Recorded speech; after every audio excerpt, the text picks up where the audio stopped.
Okay, we'll get started. Good morning, everyone. So this is a very nice international session. This will be all in English. There will be simultaneous translation. So whoever needs English to Portuguese translation or vice versa, just please pick up your headsets. It's my pleasure to moderate this session with Dr. GLÁUCIA MORAES from Rio, a cardiologist very involved on prevention strategies. Also, Dr. Marcia Ursulac, our Secretary of Health, will come here in a little bit. The presenters, we have the pleasure to have ALVARO AVEZUM from São Paulo, very connected to the World Heart Federation, and will give us certainly a very nice talk. And we'll call ALVARO first to the stage, please. Bom dia a todos. Good morning, everyone. So, João, aqui apresento em inglês ou português? Inglês? Ok. Oh, desculpa, é uma coisa meio estranha, mas deve ser assim. So, good morning, everyone. Thank you so much for the kind invitation, and thank you, Dr. VITOLA, for this very excellent opportunity for me. So, my job in the next 15 minutes is to discuss a very interesting topic, understanding worldwide disparities in cardiovascular mortality. So, if there is any connection, where do we live, it matters to our hearts. So, let's get started. Okay, let's go to the mouse. So, this is my conflict of interest for you. So, in order to understand the recipe, how to get sick in terms of cardiovascular disease, the model that better explains why we get sick from cardiovascular disease is the epidemiologic transition. So after moving from rural areas to urban areas, we changed our cardiovascular profile, and then we started to be sedentary, and we changed our diet, and also there is an extremely complicated issue is the stress, depression, and psychosocial factors that does influence our cardiovascular health. After that, our body answers with metabolic changes, and those metabolic changes we call risk factors, like obesity, dyslipidemia, diabetes, and hypertension. After that, in a few years, in a few decades, we reach the cardiovascular disease scenario with the MI and stroke. And we have several data on the literature to understand what's going on for the main causes of death in the world. But we don't need to look only the death, but especially the daily. We call the disability-adjusted life years. So from 2004 to 2030, what's going to happen in the next year? This is a prediction, and predictions sometimes they go wrong, but sometimes they go right. And the number one cause of death and disability is going to be depression. So what we are doing with our health and our mental health. So the number one cause of the mortality and disability is going to be depression, and then ischemic heart disease and cerebrovascular disease is going to be number 2 and number 4. So in terms of the world, the cardiovascular disease mortality is going down or is going up. So the prediction for the next year is that should go up. So we needed to do something to slow the process of risk factor development and cardiovascular disease development. The question that could be raised here in Brazil is about our cardiovascular disease mortality. So in Brazil, it's not complicated, but it's quite heterogeneous to understand what is going on in terms of cardiovascular disease mortality in different parts of Brazil. So blue means that there is an increase, of 10% in cardiovascular disease mortality. And yellow means reduction, over 20% of cardiovascular disease mortality. On the left side panel, we have cardiovascular disease mortality, and the right side panel, the MI mortality. So blue areas means that in the next 10 years, we are going to see an increase of cardiovascular disease mortality in those areas, and the mortality due to MI is going to be even worse in Brazil. So if someone says, in Brazil, cardiovascular disease is going up, is right. Is going down, is right. Is quite stable, is right. It depends on the area that you try to focus your attention. So risk factors, it's important to discuss that we don't need to have any new understanding in new risk factors. I know that this is a very strong statement, but we already know everything that we needed to prevent at least 90% of the risk of MI. So those 9 risk factors explain in the world, including Brazil, 90% of the risk factor of the MI cause. So if we want to prevent MI in the world, we just needed to work on those risk factors. They are, all of them, they are modifiable, and only 10% is not amenable to prevention today. So there is no need to investigate new risk factors for prevention. And in Brazil, the most important risk factors is dyslipidemia, followed by abdominal obesity, and then we have almost the same proportion of risk when we have smoking, hypertension, and look at that, stress. The Brazilian society, some people says, Brazilians, they are extremely happy, maybe, but this is one of the most stressful societies in the world, and based on the Interheart data, the greatest risk of MI associated with stress was in Brazil, among 52 different countries. We need to pay attention on that. And for stroke, we have the same 9 risk factors from MI, all of them modifiable, plus cardiac causes like atrial fibrillation. So for stroke prevention, we do know at least all the risk factors that could prevent 90% of the risk of stroke in the world. So we have data already, but what is the current scenario? We have heterogeneity for clinical practice. We don't have common applicable guidelines in the world. They are complex, they are complicated, they are long. So they are not easy to follow and not easy to implement them. They are not easy to implement. As I said, there is no harmonization in different guidelines. We do need knowledge translation strategies and maybe focus on primary care. I know that all of us, we have some relationship with the tertiary hospitals, but in order to prevent cardiovascular disease in the world, especially in Brazil, we need to focus in primary care. And by focusing in primary care, we needed to learn the task shifting and the task sharing approach. So other health professionals, they are more efficient than doctors to do prevention. We needed to accept that and try to understand that this is a collective work and this is not a physician work alone. What we are doing in hypertension, we don't need a new trial for a new antihypertensive agent.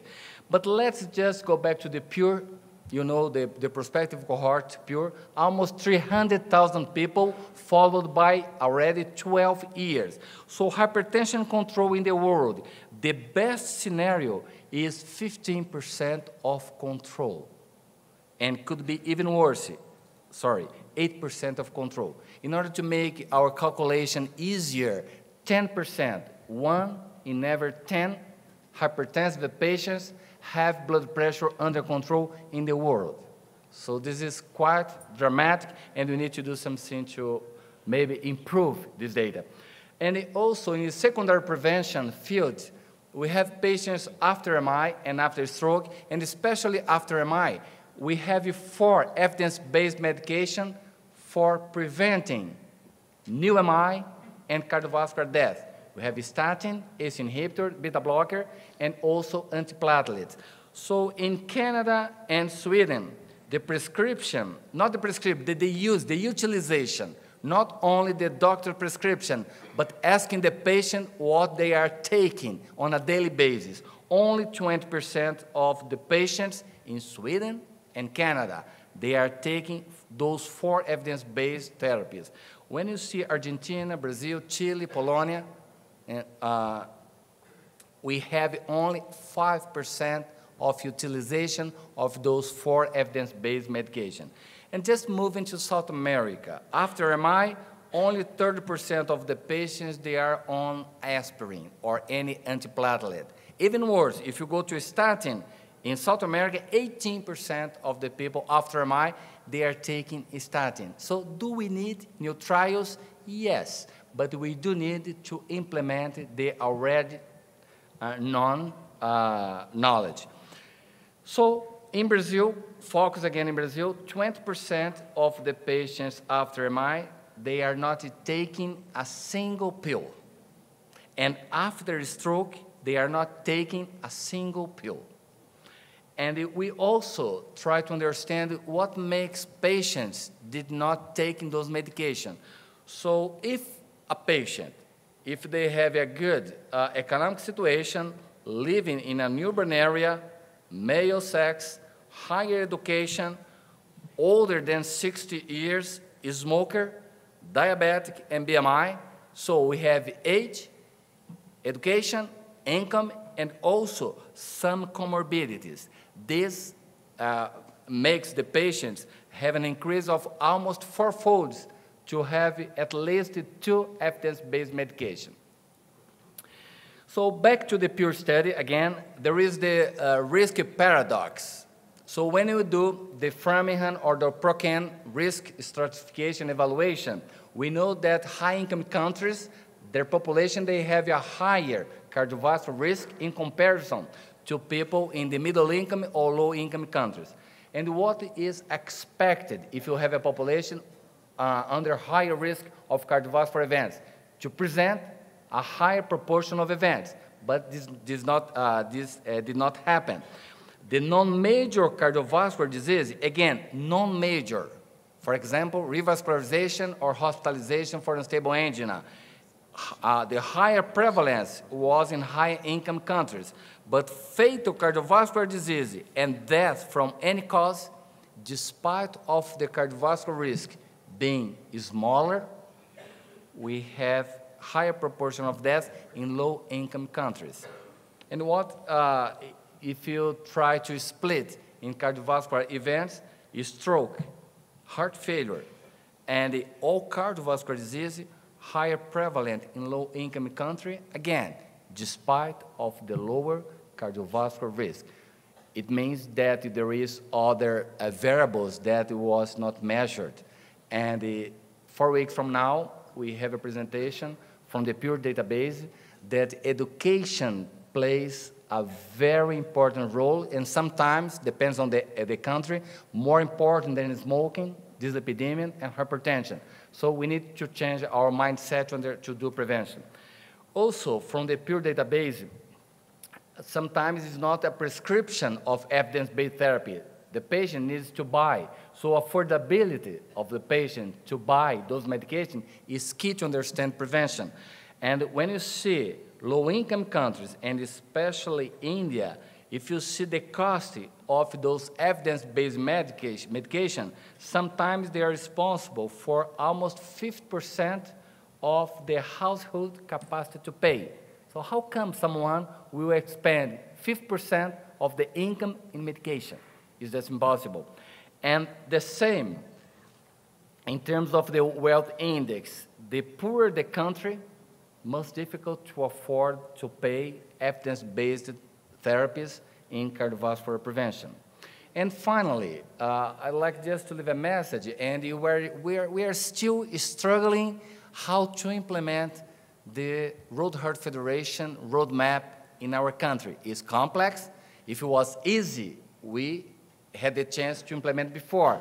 And sometimes when you have a complex situation, and cardiovascular prevention is complex, and if someone provides a very simple answer, this answer is wrong. Because if you have a complex environment, it's complex to change cardiovascular health. And in 2011, there was this declaration for the United Nations trying to promote cardiovascular health by reducing cardiovascular disease death in 25% by the year of 2025. And the focus was only in 3 aspects. And why only 3 aspects? Because those risk factors, they are amenable to reduce cardiovascular death in 10 years period. So the first one was secondary prevention. People with cardiovascular event, previous event, we need to reassure that they are on and they continue on evidence-based therapies. And reducing tobacco use by 30%, and Brazil is going extremely well in that setting, and increasing hypertension control by 25%. So why this had been chosen? 8 out of 10 major cardiovascular events, they are occurring in people with previous event. And hypertension control, as I said earlier, only 10% of the patients, they are under control. And finally, the people, they are not taking evidence-based medication to prevent cardiovascular disease. So treatment cascade is important because when you have the efficacy from clinical trials, sometimes the efficacy is around 80%. But when you discuss accessing healthcare, prescription, and patient adherence, this estimated efficacy goes down from 75 to 21%. This is real life, and you need to acknowledge that this is a serious issue for cardiovascular prevention. So the proposition from the Road Heart Federation was to create roadmaps. What are roadmaps? We needed to do a situational analysis, and by knowing what is going on in that particular scenario, and there are 3 scenarios: health professional, including doctors. The second one is the health system. We always forget to take into account the health system. And third, the population. So by trying to understand through a situational analysis in those 3 columns, we are able to propose potential solution, and not only sitting around the table pretending that we know what's going on out there. We need to collect data, and by collecting, we can propose maybe efficient and useful implementation. We do have the hypertension roadmap, and in summary, we needed to see who's the awareness of hypertension, treatment, and control. Also, we have the tobacco roadmap and the secondary prevention roadmap. What are roadmaps? For example, we identify where is the problem and we propose potential solution. For example, the patient with cardiovascular disease have no access to healthcare. A second example, guidelines are not available, are not easy to implement. So detect the problem and propose the potential solution. And just to, in 3 minutes, if you allow me, Dr. Vitola, in Brazil, there is the family health strategy. I believe that you all are aware of that. And almost, I guess, 80% today of the Brazilian population, they are under the health family program. And there is a very nice, very elegant publication showing that in comparison, in areas without any coverage of the family health program, when you have a consolidated problem or greater than 70%, we are able to see 23% reduction in cerebrovascular disease and 25% reduction in heart disease mortality.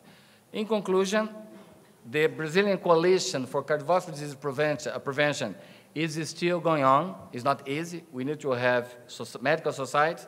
We need to have some NGOs. We need to have government involvement. We know how difficult is that. And finally, we should have the private sector involved.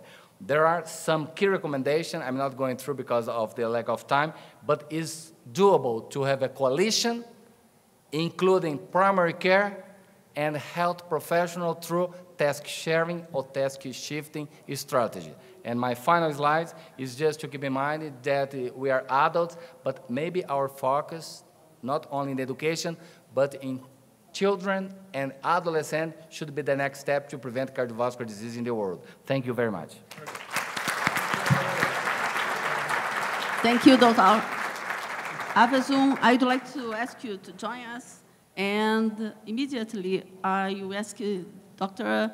Diana PAEZ, that is Chief Nuclear Medicine Division, International Atomic Energy, and United States National, Vienna, Austria, and thank you for joining us and to help us to understand better the healthy cardiovascular disease. Muito obrigada. João falou para mim que eu preciso falar em inglês, porque meu portunhol é muito ruim. Então, Right the opposite, right? So the idea of my presentation is I will like to explain how there are so many disparities in access to healthcare worldwide, and the main role of the professional and international organizations to solve this issue. Actually, Dr. AVEZUM makes my life easier because he presented a lot of the information that I was about to present. But I would like just to highlight few facts. He mentioned, for instance, that the main cause of death are the non-communicable diseases. And among the non-communicable diseases, we know that cardiovascular diseases represents 38%.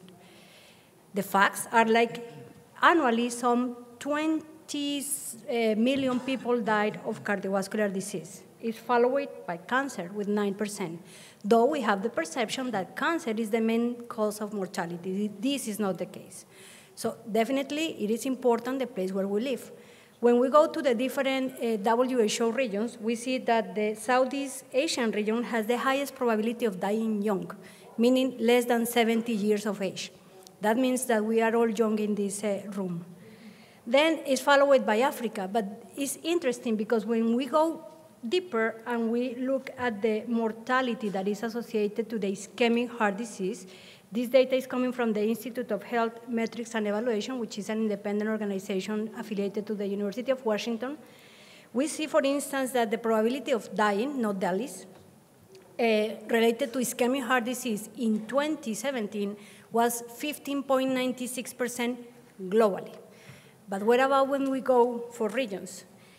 The European region has 24.51.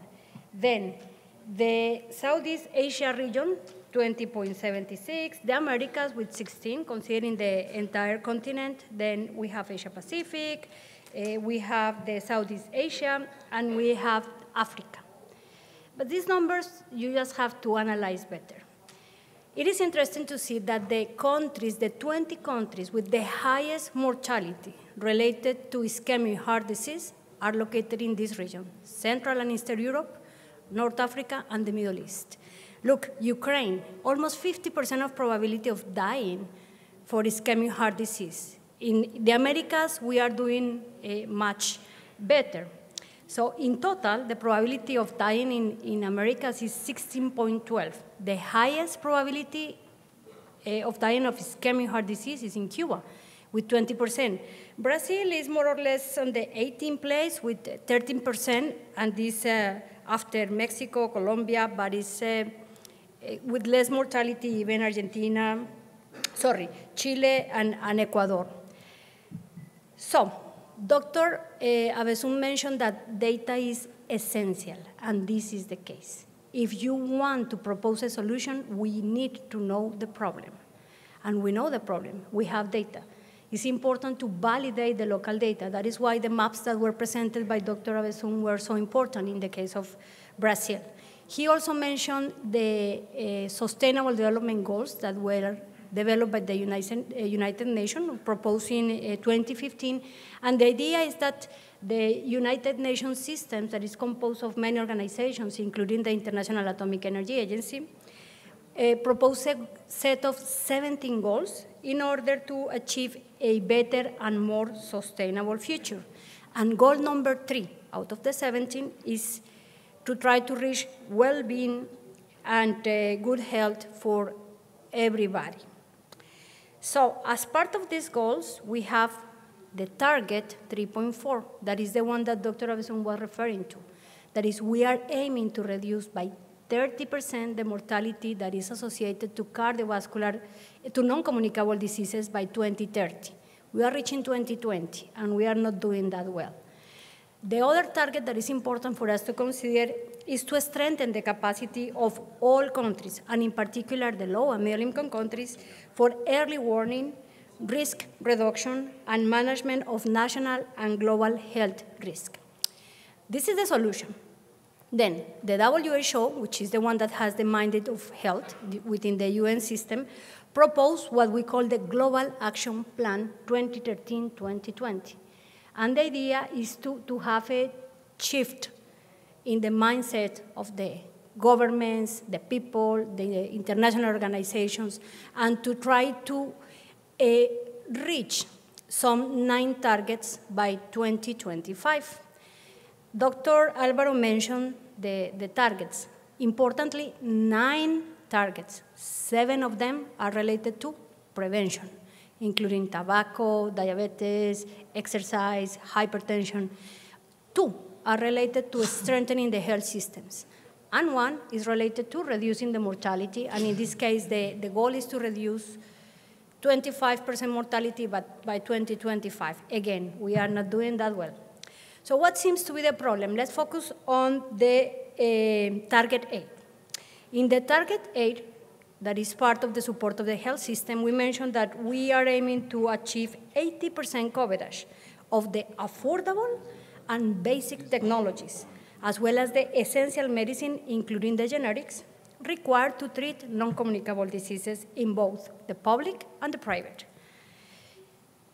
I'm a medical imaging person, and I have to mention that one of the faults that this target has is that medical imaging is not even included or even mentioned.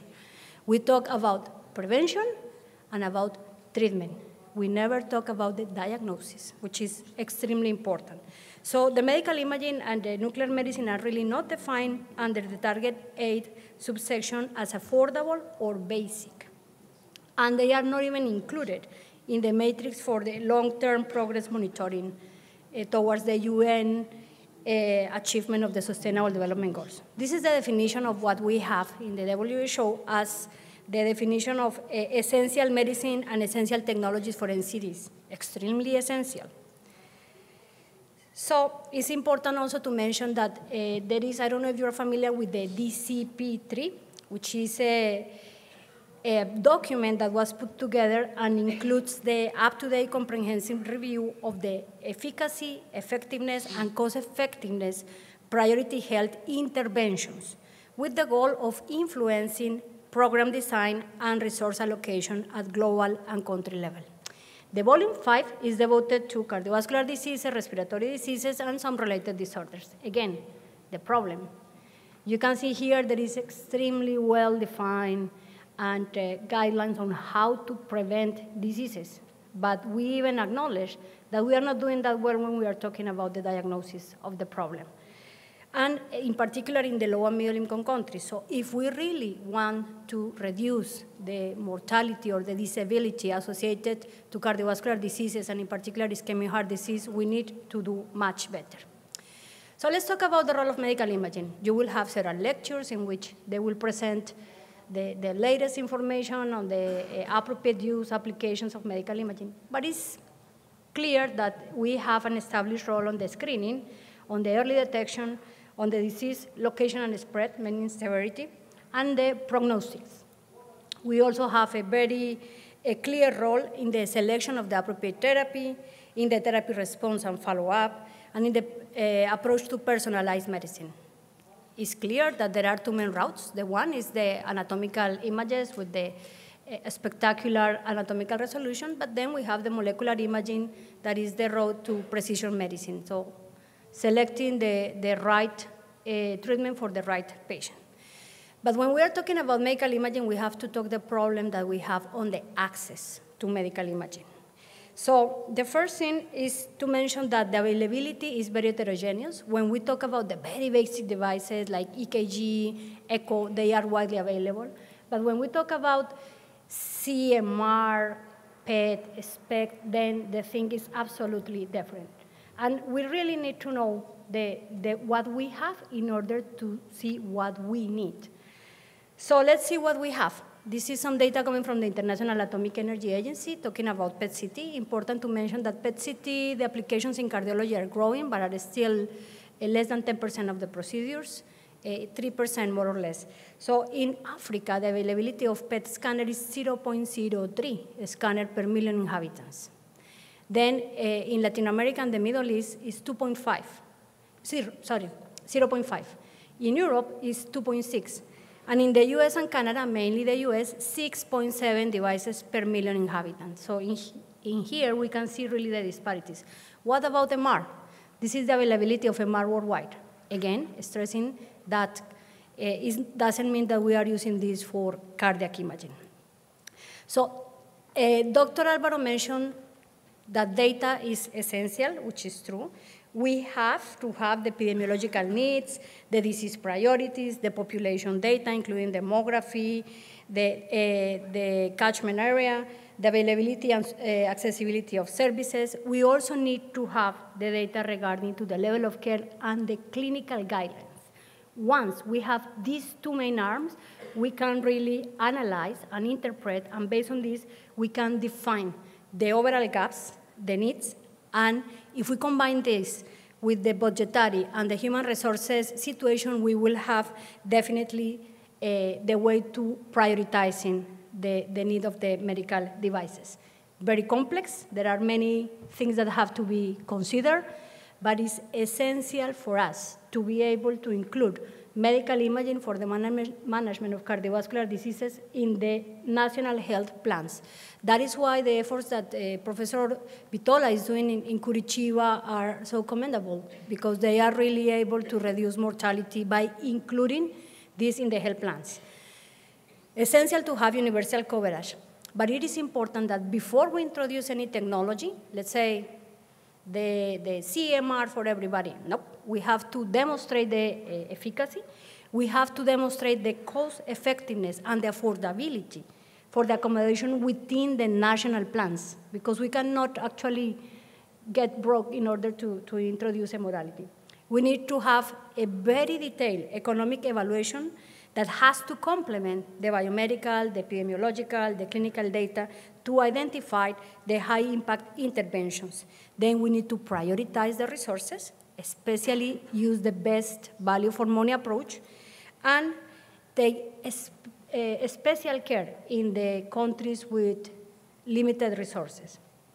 Also, extremely important to be aware of the change in the paradigm from the volume-based medicine to the value-based medicine, in which value is defined as the health outcomes achieved for patients relative to the cost of achieving them. So our role as professionals is to show this, the value of the studies, the appropriate use criteria. So I just want to conclude by mentioning that there are things that we know. We know that there is epidemiological data available. We know that there is inadequate human resources and infrastructure for all optimal cardiac imaging. We know that there is a lack of coordination of the different sectors involved in the management of these patients. And we know that medical imaging is not included in the major global public policy guidelines. Now there are things that we know we don't know, which is that we don't know the definition of the technological gaps and needs in the different countries. We have no idea of the modeling of socioeconomic benefits of the investment in medical imaging. And we know that there is no stepwise long-term roadmap for countries to tailor their health plans. So we need to focus our efforts in this area here. So to conclude, I just want to mention that the International Atomic Energy Agency is here to support the implementation of medical imaging worldwide. We focus on 4 main areas: the availability, the accessibility, the appropriateness, and the affordability. So this is what we want to achieve, to make medical imaging available, accessible, appropriate, and affordable. And for those of you that work on theranostics, I don't know how many have applications in theranostics in oncology. This is just to mention that 4 and 5 September, the IAEA will hold his first virtual conference. This time is on theranostic. So in here you have the information if you want to register or participate. Thank you so much. Thank you so much, Diana, for the excellent presentation. Thank you. We'll call Dr. Leslie Shaw now for the next talk on what we learned from clinical trials in terms of Revask, mortality, and cost. Dr. Leslie Shaw is a very well-known scientist worldwide. He's considered a top #1 scientist in the world in terms of number of publications, and I'm very proud to call her a very good friend. Thank you, Leslie. Thank you, JOÃO. So good morning. How is everybody today? So JOÃO is given us all 3 very broad, tough topics, as usual, and I get one as well. So I'd like to start off by telling you this is a broad subject. I'm going to touch in and out of several different topics, but I think Dr. AVEZUM and then Dr. PAEZ is led very nicely. This is the best coordination of speakers all making slightly different points. I'm going to focus largely on revascularization. You heard a lot about the low-cost approaches to healthcare. Now I'm going to talk to you about the most expensive things, well, relatively speaking, maybe not some of the new therapies, but some of the most expensive things that you do every day in terms of referring patients to coronary revascularization. Here's the burden of cardiovascular disease in Brazil. You've already seen some of this, but I'd like to just point to you. You have a heavy burden of cardiovascular disease, and it costs your country a lot. Here you see the financial burden on the bottom for myocardial infarction, heart failure, hypertension, atrial fibrillation. All of this is not just a cost to your governments, it's obviously a burden to the family, it's a burden to the health system, their productivity losses to society, a lost income for both the patients and their families, as well as a loss of tax revenue. Obviously, in importance, what's important to the family, as well as what's important to the government. And you can see health spending as a % of gross domestic product. And as all of you know, gross domestic product is really just the sum of all goods and services that are produced. And you can see Brazil's doing much better than the United States, my country. You can see that it spends about 11.8% of its gross domestic product on healthcare. In the United States spends 17%, and it's increasing. But you can see that just over a short period of time that Brazil's percent of spending in healthcare has increased rather dramatically from 6% in 2000, it doubled in just over 20 years. So that's reason for concern for all of us that healthcare is becoming more and more expensive at a time where chronic diseases such as cardiovascular disease are increasing in many parts of this country.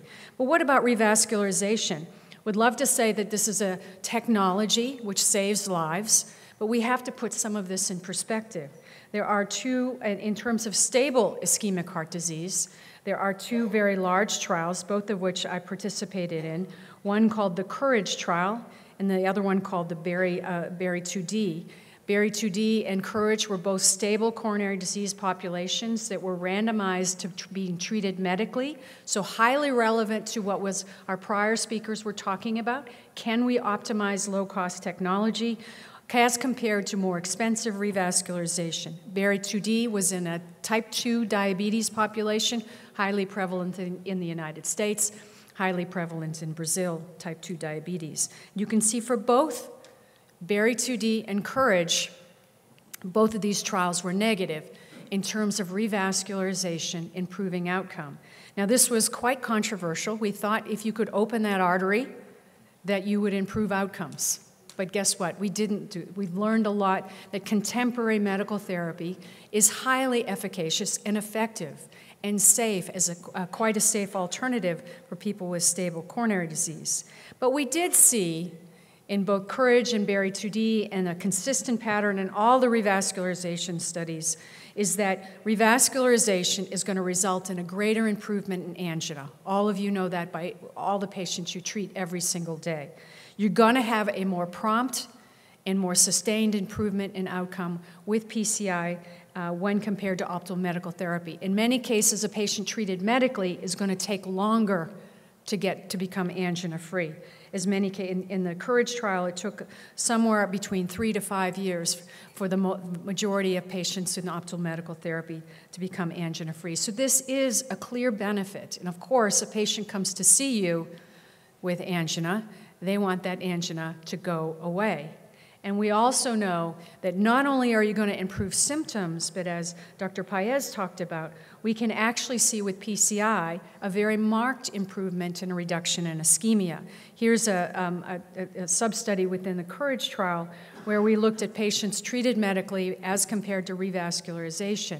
Now, most of you would probably say that you would expect there to be a marked reduction in ischemia, which there was, but this was done at 1 year. So we do see that there is an improvement, an advantage in terms of reducing ischemia in patients who are treated with percutaneous coronary interventions. And it can result in a normalization of, in this case, a perfusion scan on this examination, a marked reduction in ischemic burden. Now, there are other forms of ischemia testing. This is a broad topic, not just to talk about non-invasive imaging, but also talk about other forms of ischemia testing. Many of you know that fractional flow reserve is the gold standard for identifying functionally significant coronary disease or invasive ischemia. And you can see that this is just a difference in pressure anterior before the stenosis and after that stenosis. You get that pressure loss. That's considered ischemia or vessel-specific or lesion-specific ischemia. And there have been several studies, including the FAME trials, which have looked at the value of lesion-specific ischemia as a means to guide intervention. Again, FFR, I'm talking about expensive technology. In the United States, for me to use an FFR wire, it's somewhere around $700 to $900. So adding an expensive piece of equipment. But again, this balance of what we're talking about. You use an expensive technology, but it did, in all of the FAME trials, result in a marked reduction in cardiovascular events. Here you see almost a 30% reduction in the first FAME trial, that when you have an FFR-guided intervention, PCI, versus an angiography or just a disease-based intervention, nearly 30% reduction in major cardiovascular events. Probably the one that's more relevant to our discussions is FAME 2, where they actually compared FFR-guided intervention, PCI, versus medical therapy. You can see this was stopped prematurely. It was stopped at 1 year early, with a marked improvement in outcome, roughly a 68% reduction in the primary outcome of 1 year, all-cause death, very hard endpoint to improve, myocardial infarction, or urgent revascularization, with the majority of that benefit being a reduction in urgent revascularization or unstable angina necessitating coronary revascularization. But let's talk of cost of care. I'm going to take quite a different perspective of some of the other authors who have talked about surrogates for cost. Now, when you have a patient with coronary disease, obviously you know the patient who has more severe triple vessel disease, they're going to cost more. They're going to consume more resources. If they have more comorbidities, you saw their risk. Anytime you think of risk, you think of cost. High risk and high cost. Patients that have complications are going to cost more. And there are certain hospital characteristics. You have more medical imaging procedures, you have a larger hospital, those costs are going to be higher than you have a more streamlined and smaller hospital. And there are costs that actually influence the factors that increasing the cost of PCI.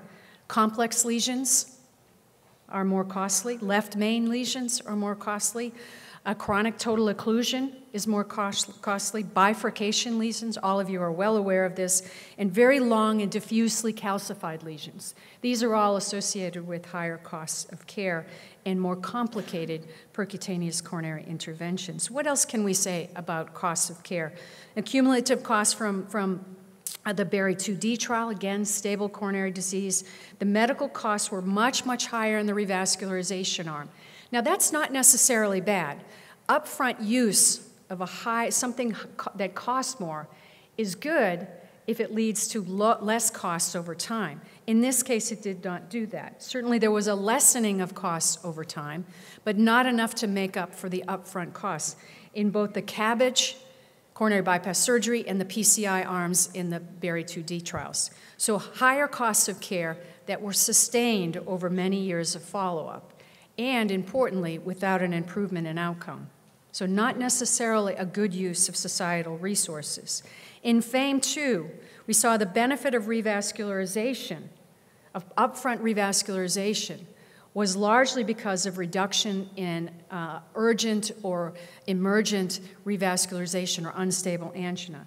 In this case, in this trial, they did see that the medical therapy arms do require more subsequent revascularization, and that is to be expected.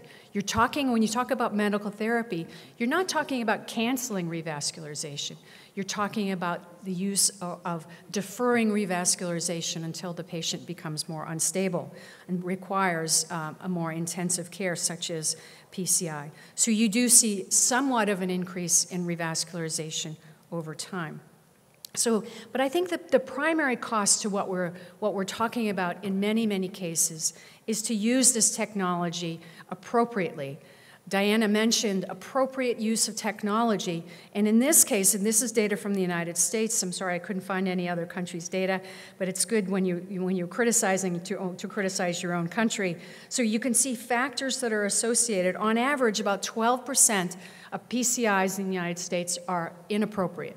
Reasons for inappropriate are non-acute indications using PCI in asymptomatic individuals, suboptimal medical therapy, not optimizing medical therapy prior to revascularization, and in the use of revascularization in patients that have minimal to no ischemia.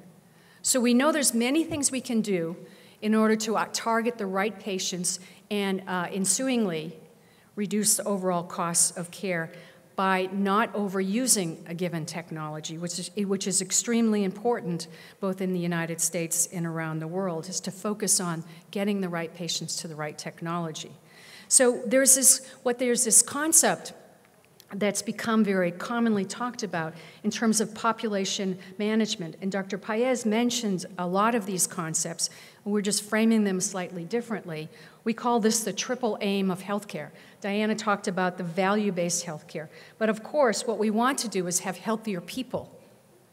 And of course that means reducing adverse events, fewer patients with adverse events, and we want to have better care for all of our patients. We want to avoid unnecessary testing, unnecessary procedures, deferring procedures until they're absolutely necessary for the patients. And we want to spend our money more smartly. We do that in our own lives, and we need to do that in our healthcare system.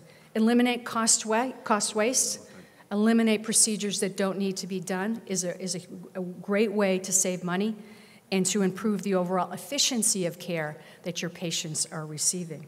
So I think it's important to get some concluding thoughts. So what we see is that for revascularization, particularly in the stable setting, there's really minimal to no impact on mortality. And that's important.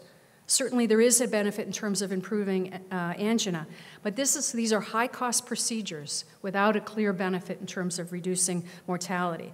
Half the decline in mortality, though, as Dr. AVEZUM talked about, half the decline in mortality we've seen is with risk factor control. So if you want to spend your money in getting your patients to quit smoking, spend your money on controlling blood pressure, cholesterol, and you can actually half that mortality. That's not to say we never use revascularization, but think about optimizing medical therapy and preventive therapy as your frontline procedures and not jumping right to the cath lab. So only 5% of the reduction in mortality was attributable to revascularization, only 5%. So there's so much we can do with these resources, which are much lower cost, that can provide a huge benefit to our patients in terms of improving outcome. So optimizing medical therapy, early coronary disease detection, identifying those patients that can require intensive preventive therapies really is a key to effective population health. Thank you very much.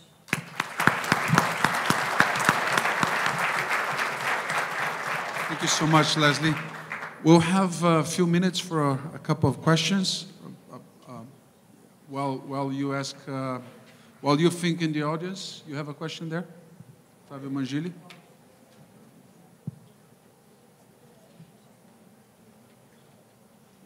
Good morning, everyone. I don't feel much comfortable to speak in English, but I'll try to.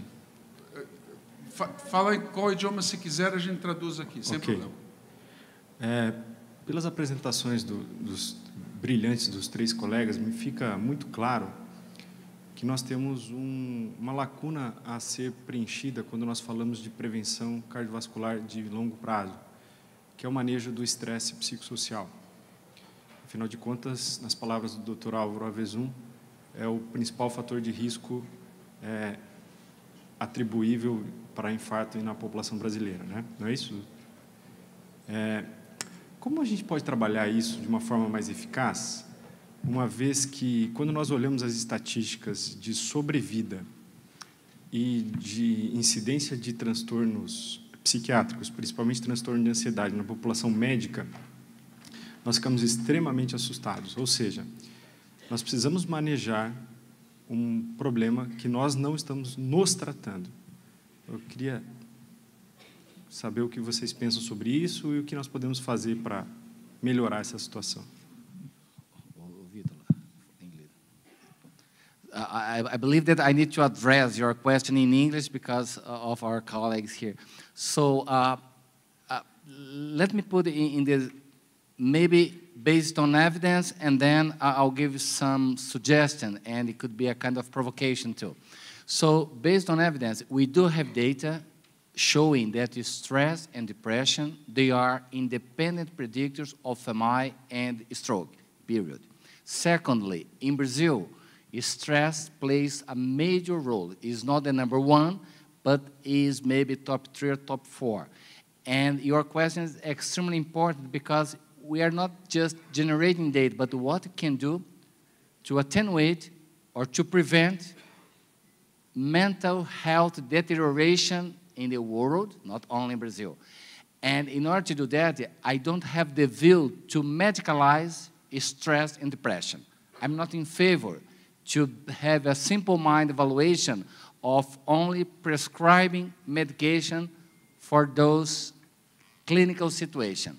I believe that we became stressed, we became depressed. If we became, that means that we were healthier before and something happened and became us stressed and depressed. My suggestion, we have tons of evidence for physical exercise. We have some evidence, not so good, but some good evidence for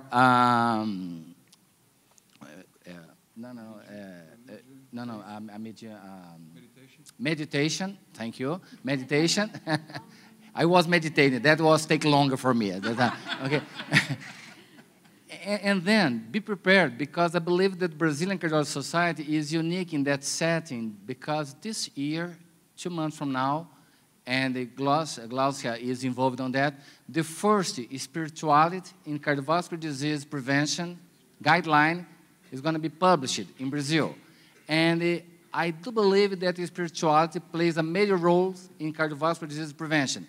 And there is some interesting information, but we need to do more app studies, and then by generating good hypotheses, go to our CTs. And that maybe could partially answer your question. Thank you. We have any other questions? I have a question for Diana and for Álvaro. Álvaro, we all know that prevention is extremely important. Okay, this was emphasized in all 3 talks. Diana, you work with one agency of the United Nations that tries to bring access to diagnostic technology worldwide. How do we bring the two of this working together towards the same goal? So, to me, the answer is simple: risk stratification. Because we can do prevention, we can be as good as we want doing prevention.